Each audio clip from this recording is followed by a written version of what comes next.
Now we talk about very important MCQs of this lecture. Lecture बहुत detail से आपने जाना सुना। आई होप आई विश कि अब आप इस लेक्चर के कॉन्सेप्ट्स अप्लाई करें कि एमसीक्यूज के ऊपर और ये एमसीक्यूज के आंसर्स करेंगे। बहुत इंपॉर्टेंट एमसीक्यूज है इस लेक्चर से जो डेवलप हो सकते हैं। मैंने बनाया टॉपिक हमारा था electrolytic cell, electrolysis and its importance, industrial applications of electrolysis. इसको हम कवर करने जा रहे हैं इस एमसीक्यूज के अंदर। तो पहला एमसीक्यूज आपको नजर आ रहा है, इसकी स्टेटमेंट देखिए, अगर आप आंसर दीजिएगा। स्टेटमेंट है the potassium metal is extracted by the electrolysis of it's.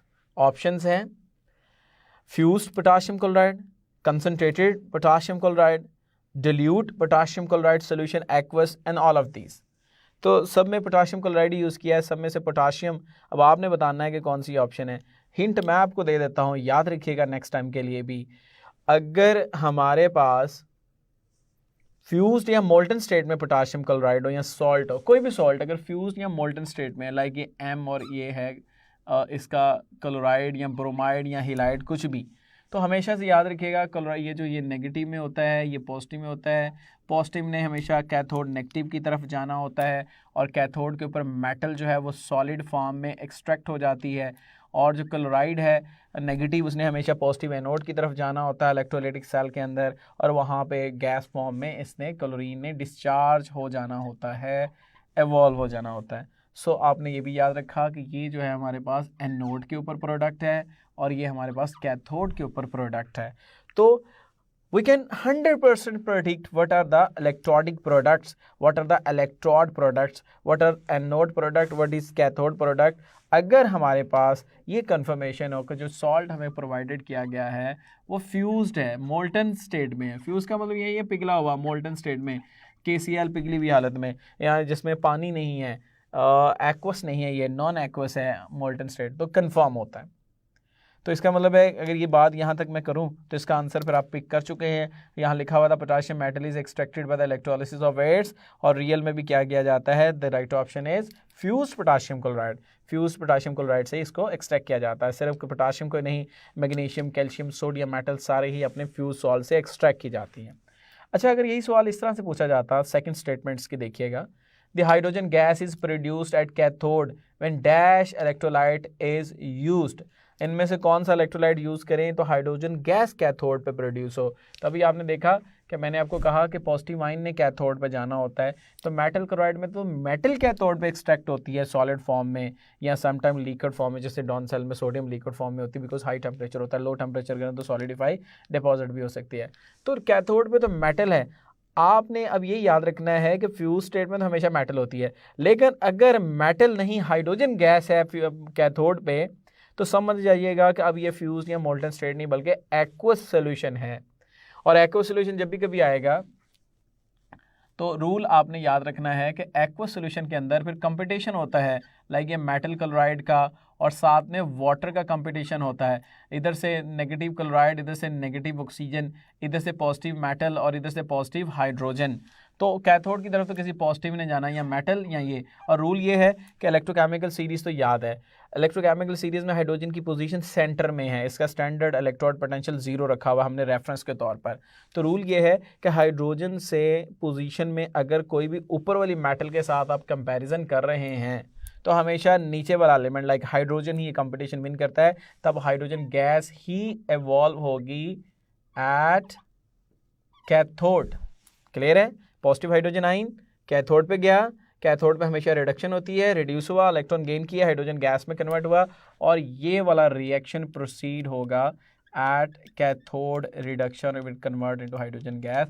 कब? जब आप यूज़ करते हैं aqueous solution of metal chloride, या आप यूज़ करते हैं concentrated solution metal chloride. Mean to से मेटल क्लोराइड का वाटर की प्रेजेंस में सॉल्यूशन होना चाहिए, तब जो है वो हाइड्रोजन एज अ प्रोडक्ट होगी, तब मेटल वहाँ पे प्रोडक्ट नहीं होगी। अच्छा, एक्वस सॉल्यूशन में भी मेटल प्रोडक्ट हो सकती है, लेकिन शर्त है कि वो मेटल इलेक्ट्रोकेमिकल सीरीज में हाइड्रोजन से नीचे पोजीशन में हो, तब हाइड्रोजन कभी भी इवॉल्व नहीं होता, तब मेटल इवॉल्व होती है। लेकिन अगर मेटल वो है जिसके साथ कंपटीशन है जो हाइड्रोजन से पोजीशन में ऊपर है, तो तब हाइड्रोजन ही रिड्यूस होता है प्रेफरेंस में। अब क्या ऑप्शन होना चाहिए इसका राइट? अब देखते हैं राइट ऑप्शन। अब तो इसका right option dilute potassium chloride होना चाहिए कि डिल्यूट फॉर्म में ज़्यादा वाटर होता है, ज़्यादा वाटर में मैक्सिमम चांस होता है हाइड्रोजन गैस निकलने का।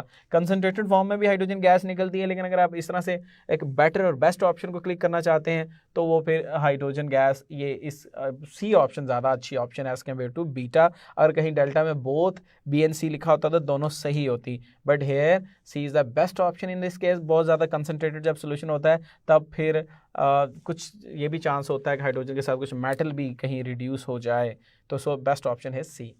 अब बात करते हैं एक और क्वेश्चन की। Question number 2, the cell in which electrical energy is converted into chemical energy. तो आपको पता है, फेमस है, दो तरह के सेल हैं। एक तरफ हम इलेक्ट्रोलाइटिक सेल में इलेक्ट्रिकल एनर्जी को केमिकल में कन्वर्ट करते हैं, गैल्वेनिक सेल में केमिकल एनर्जी को इलेक्ट्रिकल में कन्वर्ट करते हैं। सो इसका राइट ऑप्शन होना चाहिए इलेक्ट्रोलाइटिक सेल। और यही स्टेटमेंट पूछी जाए, the cell in which chemical energy is converted into electrical energy, तो वो गैल्वेनिक है, वोल्टिक सेल होते हैं जिसके अंदर केमिकल्स को यूज़ किया जाता है। जैसे घर में यूपीएस की बैटरीज हैं, उसमें केमिकल्स होते हैं जो जब बिजली चली जाती है तो इलेक्ट्रिकल एनर्जी को केमिकल एनर्जी को इलेक्ट्रिकल एनर्जी में कन्वर्ट करते हैं, और वो डेफिनेटली हमारे पास तब फिर वोल्टिक और galvanic cell. So second statement की राइट ऑप्शन जो है हमारे पास both A and B, galvanic और वोल्टिक सेल एक ही सेल का नाम है, तो आप इस चीज़ को याद रखिएगा। Question number 3, the electrolysis product of molten NaCl at electrodes are. बहुत डिटेल पे मैंने ये बात की है, अगर फ्यूज़ या मोल्टन हो तो मेटल जो है वो कैथोड पे नज़र आएगी और जो हेलोजन होगा वो एनोड पे एवॉल्व होगी। तो यहाँ पे क्या आंसर होना चाहिए, सोडियम क्लोराइड है तो सोडियम और क्लोरीन होनी चाहिए। तो नज़र आ रहा है हमें ऑप्शंस के अंदर कि इस ऑप्शन में है अल्फ़ा में लिखा हुआ सोडियम हाइड्रोजन, बीटा में लिखा हाइड्रोजन क्लोरीन, चार्ली ऑप्शन जिसको फिर ए लिखा गया सोडियम क्लोरीन लिखा हुआ, डेल्टा में नन ऑफ दिस। तो राइट ऑप्शन है हमारे पास सोडियम एंड क्लोरीन, जो कि सी ऑप्शन है, उसको सही कर लें। और अगर ये स्टेटमेंट ऐसे पूछी जाती है, the gas evolve at cathode in electrolysis of aqueous NaCl solution is. अगर आपके पास एक्वस सोल्यूशन हो तो फिर मैंने क्या बोला है कि आपने जज करना है कि कैथोड की तरफ कोई पॉजिटिव आइन जाना है, तब फिर मेटल की बजाय हाइड्रोजन आइन जाता है। ये वाला रिएक्शन होता है जो ऊपर ऑलरेडी मैंने आपको बता दिया। तो फिर क्या होना चाहिए, hydrogen gas will evolve at cathode, और यहाँ पे हाइड्रोजन गैस किसी ऑप्शन में नहीं दी हुई, दो प्रोडक्ट दी हुई हैं। सो दो प्रोडक्ट की वजह से हम कह सकते हैं कि none of these is the best option. सिर्फ एक गैस ही इवॉल्व होनी थी, सोडियम और क्लोरीन दोनों तो कैथोड पे इवॉल्व नहीं हो सकते। या तो सेपरेट से 4 ऑप्शन दी होती, यहाँ पे हाइड्रोजन, क्लोरीन, ऑक्सीजन और CO2 गैस, तो आप उसमें से प्रेफर कर लेते हैं हाइड्रोजन को। ओके और at the same time chlorine जो है वो एनोड पे इवॉल्व हो रही होती है एक्वस फॉर्म में, और जो हाइड्रोजन है वो कैथोड पे इवॉल्व हो रही है। कैथोड में हमेशा रिडक्शन होती है और एनोड पे हमेशा ऑक्सीडेशन प्रोसेस होता है। क्वेश्चन नंबर 4, सुनिएगा गौर से statement, during electrolysis of aqueous QH the gas evolve at cathode. उस तरह का सवाल आ गया जिस तरह की बात कर रहा हूँ कि अब आपके पास एक्वस QH है, मोल्टन नहीं है। अब आपके पास ये कंपटीशन है, मेटल भी है और वाटर भी है, और आप मेटल को देखें और वाटर का हाइड्रोजन देखें, कौन सीरीज में नीचे है, तो ECS में इलेक्ट्रोकेमिकल सीरीज में हाइड्रोजन नीचे। अब मेटल कभी भी कंपटीशन विन नहीं करती। अब कैथोड पे हाइड्रोजन इवॉल्व होगी और एनोड पे क्लोरीन इवॉल्व होगी। तो आपको पूछा ये गया है gas at evolve at cathode, तो right option hydrogen, yes hydrogen is the right option. और ये स्टेटमेंट ऐसे पूछी जाए, during electrolysis fused potassium dichloride the gas evolve at anode. अच्छा ये इंटरेस्टिंग क्वेश्चन है कि और यूज़ भी आपने किया है फ्यूज्ड। अब फ्यूज्ड लिया है, फ्यूज्ड तो फ्यूज्ड में तो 2 ही ऑप्शन है, ये लेड डाइक्लोराइड है, लेड पॉजिटिव फॉर्म में होता है, क्लोरीन नेगेटिव फॉर्म में होता है। तो आपसे पूछा गया एनोड, एनोड की तरफ कौन सी गिरेगा, एनोड की तरफ कोई नेगेटिव आइन जाएगा और नेगेटिव आइन फॉरन इलेक्ट्रॉन लूज करेगा, ऑक्सीडाइज होगा और कन्वर्ट इनटू क्लोरीन गैस। तो इस केस में क्या ऑप्शन होनी चाहिए, इस केस में ऑप्शन होनी चाहिए आपके पास सी क्लोरीन। अगर स्टेटमेंट पूछी जाए था गैस और product are produced at anode when sulphuric acid is electrolysed, अगर सल्फ्यूरिक एसिड इलेक्ट्रोलाइज किया जाए H2SO4, और मज़े की बात है कि ये सल्फ्यूरिक एसिड जो है इसको मैं करेक्ट कर देता हूँ, ये एक्वस फॉर्म में आप यूज़ करेंगे। तो सवाल ये पूछा गया आपसे कि अगर एक्वस फॉर्म में सल्फ्यूरिक एसिड को लेंगे तो एनोड पे पॉजिटिव पे कौन सी प्रोडक्ट होगी। तो आप देखें हाइड्रोजन तो इसमें पॉजिटिव होता है, एक्वस है तो वाटर भी यहाँ पे है, वाटर में भी हाइड्रोजन पॉजिटिव है। सो यहाँ पॉजिटिव का तो पॉजिटिव के साथ कंपटीशन ही नहीं, हाइड्रोजन है, और ये वैसे भी जाता कहाँ पे, ये हमेशा कैथोड की तरफ जाते हैं और वहाँ से हाइड्रोजन गैस में इवॉल्व हो जाते हैं इस रिएक्शन की तरह, रिडक्शन। लेकिन यहाँ बात ये है कि यहाँ कैथोड नहीं पूछा गया, उसने एनोड पूछा है, एनोड, और एनोड में हमारे पास जो बच गया है वो है SO4, अब क्या SO4 जाएगा पॉजिटिव एनोड की तरफ, क्योंकि सल्फेट नेगेटिव आयन होता है, तो SO2 गैस प्रोड्यूस करेगा, तो आंसर है नो। याद रखना SO2 गैस कभी भी प्रोड्यूस नहीं होती। इस केस में जो वाटर का हाइड्रोक्सिल है वो कंपटीशन विन कर जाता है, सल्फेट के ऊपर प्रायोरिटी ले जाता है और ये ज़्यादा जल्दी जाता है, इलेक्ट्रॉन गेन कर लेता है। इलेक्ट्रॉन गेन करने के बाद फिर ये ऑक्सीडाइज हो जाता है। लाइक यहाँ मैं आपको दिखाता हूँ, इसने किया इलेक्ट्रॉन गेन किए, इलेक्ट्रॉन गेन करने के बाद ये कन्वर्ट हुआ यहाँ पे 2 प्रोटॉन के अंदर और साथ में ऑक्सीजन गैस यहाँ से हुई एवॉल्व। बैलेंस कर लें तो इसका मतलब है इस टाइम जो गैस एवॉल्व होगी सल्फ्यूरिक एसिड के केस में, छोटा सा टेबल आपकी बुक पे बना हुआ उसको आप याद रखिएगा। सल्फ्यूरिक एसिड के केस में जो गैस एवॉल्व होने जा रही है वो ऑक्सीजन है, जो कि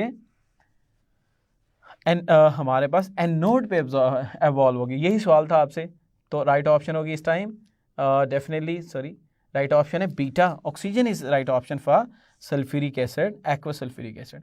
अब एक और स्टेटमेंट है, which of the following species deposited at anode during electrolysis of aqueous NaOH। अगर आप एक्वस NaOH यूज करते हैं तो बताइएगा एनोड पे क्या होगा। फिर अगेन आपका काम है, जैसे ही एक्वस करें तो आप फ़ौरन ये लिख लें, बार बार बता रहा हूँ, आप इसको मिस ना कीजिएगा। आप वाटर को इस तरह से लिख लें और ज़्यादा अच्छा है। तो एनोड पूछे या कैथोड, एनोड, और एनोड की तरफ किसने जाना है, किसी नेगेटिव आयन में, और नेगेटिव आयन में इस दफ़ा क्या है, इस दफ़ा नेगेटिव आयन में दोनों हाइड्रोक्सिल हैं, और नेगेटिव आयन दोनों हाइड्रोक्सिल है जाएंगे पॉजिटिव की तरफ, और जब भी हाइड्रोक्सिल होता है तब तो यही रिएक्शन होता है ऊपर वाला, और इसका कॉल्ड है रिडक्शन। और आपने देखा कि हमारे पास यहाँ पे एनोड के ऊपर जाने वाले जो हाइड्रोक्सिल आयंस हैं और एनोड पे जाएंगे, एनोड से इलेक्ट्रॉन गेन करेंगे, gain of electron is called reduction, और गेन करेंगे ऑक्सीजन को इवॉल्व करेंगे। तो अब राइट ऑप्शन आपकी होनी चाहिए इस स्टेटमेंट की भी राइट ऑप्शन जो है वो बीटा ही है, oxygen gas. So be careful, अलबत्ता इतना ज़रूर है। अच्छा, एक इंटरेस्टिंग बात है, यहाँ लिखा हुआ है डिपॉजिटेड का वर्ड लिखा हुआ है, तो ये गैस क्या, हाई ऑक्सीजन गैस क्या डिपॉजिट हो जाएगी, तो आंसर है नो, ऑक्सीजन गैस डिपॉजिट तो नहीं होती। सो आप इस केस में डिपॉजिटेड के वर्ड के हिसाब से अगर सही ऑप्शन टिक करना चाहते हैं तो ऑक्सीजन नहीं होगी, फिर क्या होगी, none. Yes, none will be the correct option according to wording of the sentence. अगर डिपॉजिटेड का वर्ड ना लिखा था, इवॉल्व गैस लिखा था, तो ऑक्सीजन को प्रेफर करते हैं। So delta is highlighted option, delta is the right option here. Now we talk about next question, question number 4 statement, the product of electrolysis of aqueous sulphuric acid using inert platinum और graphite are, यानी inert electrodes है और aqueous sulphuric acid की product बतानी है। और ये बात मैं पहले भी आपको बता चुका हूँ, अगर आप एक्वस सल्फ्यूरिक एसिड की बात करते हैं, यहाँ आप लिख लें H2SO4 और साथ में आपने वाटर लिखना है। वाटर के लिए मैंने कहा कि आप H और OH इस तरह से लिख लें, तो डेफिनेटली ये वाला पोर्शन जो है वो पॉजिटिव है, हाइड्रोजन भी पॉजिटिव है, यहाँ पे ये इसका पोर्शन नेगेटिव है, इधर से ये पोर्शन इसका नेगेटिव है, तो पॉजिटिव तो जाता है आपको पता है कि कैथोड की तरफ, और कैथोड पे होती है रिडक्शन, दोनों हाइड्रोजन है, तो डेफिनेटली कैथोड के ऊपर ये हाइड्रोजन जाएंगे और रिडक्शन करेंगे, इलेक्ट्रॉन गेन करेंगे और हाइड्रोजन गैस में एवॉल्व हो जाएंगे, ये हमें पता है। और इस साइड पे मैंने पहले भी आपको बताया है कि जब भी कभी ये दोनों का कंपटीशन आता है तो हाइड्रोक्सिल की यहाँ पे इलेक्ट्रॉन गेन जो लूज़ करने की एबिलिटी है वो ज़्यादा है as compare to sulphate. Sulphate ज़्यादा स्टेबल आयन है, सल्फेट ज़्यादा जल्दी से इलेक्ट्रॉन लूज़ नहीं करेगा। सो इन दोनों में से जो हाइड्रोक्सिल आयन है ये जाएगा and it will lose 2 electron और ये बन जाएंगे कीटाइंस, सॉरी इसको यहाँ कट कर लें, सिर्फ प्रोटॉन्स हैं, और साथ में बन जाएगी ऑक्सीजन गैस, और ऑक्सीजन गैस जो है समझ लें ये एवॉल्व हो रही है एट एनोड, और इस प्रोसेस को हम बोलेंगे is called the oxidation process. So ये आपने याद रखना है कि हाइड्रोक्सिल जो है हमेशा ये कंपटीशन में विन कर जाता है। आप एक जनरल रिलेशन याद रखिएगा, हेलाइड आयन की सबसे ज़्यादा एबिलिटी है इलेक्ट्रॉन लूज़ करने की as compare to hydroxyl ion, फिर हाइड्रोक्सिल की ज़्यादा कैपेसिटी है, चाहे सल्फेट आयन नज़र आ रहा हो आपको, चाहे नाइट्रेट आयन नज़र आ रहा हो, फॉस्फेट आयन नज़र आ रहा हो, इन सब के कंपैरिजन में। तो what should be the product, oxygen and hydrogen are the product, hydrogen as cathode, oxygen as anode, hydrogen from oxidation reduction और oxygen from oxidation loss of electrons. बात करेंगे राइट ऑप्शन की, तो राइट ऑप्शन डेल्टा है, hydrogen and oxygen. अगर यही सवाल इस तरह से पूछा जाए, the product of electrolysis of aqueous copper sulphate using inert platinum और ग्रेफाइट, तो इस केस में आपने देख लिया सल्फेट वाली साइड से, नेगेटिव साइड से एंड नोड पे तो ऑक्सीजन ही निकलनी है, लेकिन दूसरी तरफ कॉपर है, कॉपर हाइड्रोजन से पोजीशन से नीचे है, इस दफ़ा हाइड्रोजन की कंपटीशन विन नहीं कर सकती, इस दफ़ा कॉपर। तो अब हमारी राइट ऑप्शन होगी कॉपर एंड ऑक्सीजन। बहुत क्लैरिटी से मैंने पहले भी बता दिया, इलेक्ट्रोकेमिकल सीरीज़ में हाइड्रोजन से नीचे अगर मेटल हो तो फिर हाइड्रोजन ये कंपटीशन विन कभी भी नहीं करता, तब वो मेटल ही कंपटीशन विन कर जाती है। Question number 6. Aluminium is extracted by electrolyzing from fused bioxide and cryolite. This process is called. Aluminium को extract करना, aluminium को तैयार करना, तो ये process क्या कहलाएगा? कहाँ से तैयार करते हैं? बायोक्साइड, क्रायोलाइट, इसके दो मिनरल है, यहाँ से ये इलेक्ट्रोलाइट के तौर पर यूज़ होते हैं, यहाँ से तैयार करेंगे। तो बताइएगा वो कौन सा प्रोसेस है जिसमें हम काम करते हैं? तो ऑप्शन में लिखा हुआ है Nelson cell, diaphragm cell, Hall Heroult process और डेनियल प्रोसेस। तो आपकी बुक पे लिखा हुआ है right option Hall Heroult process. अच्छा, ये सवाल ऐसे भी आ सकता है कि आपसे पूछा जा सकता है sodium can be extracted in which of the following cell. तो वो डॉन सेल होता है जो यहाँ नहीं दिया हुआ, तब डॉन सेल पूछा जा सकता है, वो एक इलेक्ट्रोलिटिक सेल है। आपसे ये पूछा जा सकता है caustic soda NaOH can be extracted from, तब आप जवाब दीजिएगा नेल्सन सेल या डायफ्राम सेल, एक ही बात है, दोनों के नाम लिखे गए, यहाँ से आप एक्सट्रैक्ट करते हैं उसको। सॉरी, पिछला सवाल देखते हैं। तो डेनियल सेल जो है बेसिकली गिल्वेनिक सेल। अगर आप इनमें से ये सवाल पूछ ले जाए आपसे कि all are the electrolytic cell except, तो डेनियल सेल राइट ऑप्शन होगी, because Daniell cell galvanic cell है। ऐसे पूछा जा सकता है which of the following is galvanic cell, तो Daniell cell is a galvanic cell, other all three are diaphragm, other all three are electrolytic process, electrolysis process होते हैं, electrolytic sales के अंदर होते हैं। तो वैरायटी के क्वेश्चंस हैं जो पूछे जा सकते हैं, हर सवाल के मुताबिक उसका जवाब देते जाइएगा। यहाँ बेसिकली एक क्वेश्चन जो मैं आपको बताता हूँ वो 4, 5, 10, 16 सवाल भी इसमें हो सकते हैं। कोशिश कर रहा हूँ थोड़े से टाइम में आपको ज़्यादा से ज़्यादा चीज़ें जो दूँ, इसलिए मैं थोड़ा फास्ट भी बोलता हूँ। Question number 7. Copper, silver and chromium plating is done by various types. Plating का मतलब होता है एक मेटल के ऊपर दूसरी मेटल की लेयर को चढ़ाना, तो ये प्रोसेस डन किया जाता है। ये भी एप्लीकेशन ऑफ इलेक्ट्रोलिसिस से है, तो आप देखिएगा किस सेल के अंदर ये प्रोसेस किया जाता है। तो राइट ऑप्शन है इलेक्ट्रोलिटिक सेल, ये इलेक्ट्रोलिटिक सेल के अंदर ही काम किया जाता है। Next question number 8. During purification of copper, impure copper is made as dash and pure copper is dash. जब आप कॉपर को प्यूरीफाई कर रहे होते हैं तो याद रखिएगा the right option beta, impure copper taken as anode and pure copper taken as cathode. Question number 9. The correct statement about anodized aluminium sorry, आपको पता है कि anodized aluminium जो है वो एनोड के ऊपर बनाई जाती है, और एनोड के ऊपर जब thin layer of protective layer aluminium oxide चढ़ जाती है तो आप उसको एनोडाइज्ड एल्युमिनियम बोलते हैं। तो देखते हैं कौन सी बात इसके बारे में सही है। The correct statement about anodized aluminium is it is aluminium with coated layer with oxide, ये बात सही नज़र आ रही है हमें। बीटा में लिखा है it is hydrated and absorb dyes, ये बात भी सही, इसकी प्रॉपर्टी है। क्रोमिक एसिड और sulphuric acid use as electrolyte, ये बात भी सही है, ये इसके अंदर इलेक्ट्रोलाइट के तौर पर यूज़ करते हैं हम। और लास्ट ऑप्शन में देखते हैं it prepared at anode in galvanic cell, ये गैल्वेनिक सेल के एनोड पे बनाई जाती है। अच्छा, क्या एनोड पे बनाई जाती है? ऐसे बात तो सही है, ये भी एनोड पे बनाई जाती है। आपको लग रहा है सारी बातें सही हैं, सारी बातें सही नहीं हैं। आपने क्या तलाश करना, तो करेक्ट, या आप अपने आप को करेक्ट कर लें। हमने करेक्ट नहीं तलाश करनी, बल्कि हमने इनकरेक्ट तलाश करनी है, इनकरेक्ट। ठीक है, ये इन जो है यहाँ पे भी मिस होने की कोशिश कर रहा है, वहाँ पे भी मिस हो गया, बट हम मिस इसको नहीं होने देंगे। इनकरेक्ट ऑप्शन तलाश करनी थी। 3 सही है, गलत है। आपको तो चारों सही लग रही है, तो पर गलत कौन सी? भाई गौर से देखें, डेल्टा क्या गलत नहीं है कि एनोड पे, क्या ये एनोड पे? हाँ, तो आंसर तो है एनोड पे तो बनती है, लेकिन गैल्वेनिक सेल के अंदर नहीं बनाई जाती, इलेक्ट्रोलिटिक सेल के अंदर बनाई जाती है। सो गैल्वेनिक सेल लिखने की वजह से हमने डेल्टा ऑप्शन को रिजेक्ट कर दिया, एनोड लिखने की वजह से रिजेक्ट नहीं किया। So here the delta option is are incorrect, basically are correct option. Question number, ये हाईलाइट कर दी मैंने। Next question, the oxidation reaction takes place in Downs cell. Downs cell में कौन सा ऑक्सीडेशन रिएक्शन होगा? ऑक्सीडेशन डॉन सेल में करते क्या हम? डॉन सेल में फ्यूज्ड NaCl लेते हैं, और फ्यूज्ड NaCl में अगर हम देखें ऑक्सीडेशन, तो ऑक्सीडेशन हमेशा एनोड पे होती है, एनोड की तरफ कोई नेगेटिव आयन ही जाएगा। तो फिर क्या प्रोसेस होना चाहिए? Here the beta is correct, कि 2 क्लोराइड के आयन जो क्लोरीन गैस में इलेक्ट्रॉन लूज़ किया, लॉस ऑफ इलेक्ट्रॉन ऑक्सीडेशन, हमारे पास यहाँ पे डॉन सेल में ये ऑक्सीडेशन प्रोसेस होता है। और अगर रिडक्शन प्रोसेस पूछा जाए तो उसमें सोडियम इलेक्ट्रॉन गेन करके सोडियम मेटल लिक्विड में कन्वर्ट हो जाता है, वो रिडक्शन प्रोसेस होता है जो कि वहाँ पे कैथोड पे होता है।